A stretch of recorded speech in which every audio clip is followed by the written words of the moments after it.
gardener. This week it is National Children's Gardening Week in the UK, and to celebrate this, I'm going to be making a couple of videos showing you what you can do with children in your garden.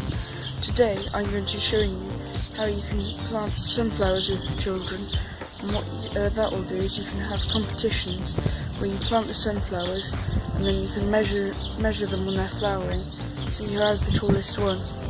To plant them, you will need some sunflower seeds, just like these.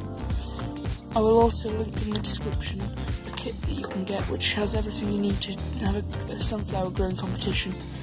So firstly, you need to plant them about 1.2 centimetres deep, or about an inch deep, which is just about the size of your thumb, the end of your thumb. So what you should do is you get your pot, and you get your thumb, push in a hole, like that, and then you get some seeds out.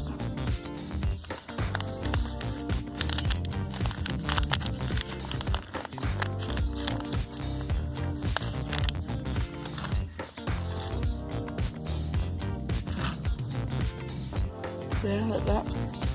Then you have the pointy side up, put it in there. As a precaution, you can plant two just in case one doesn't germinate. So just get another bit. We'll get another one out now. And you put it in next to it just to make sure that it does germinate. You can thin them out eventually. And then you just cover them up and give them a water. What you can do is, if you've got a very tall variety, you can use a flower cane like this that you can get from most garden centres, and you can put that next to where the seeds are going to grow, and as the flower grows you can tie it to it, and that will stop it from falling over and snapping and having very devastated children.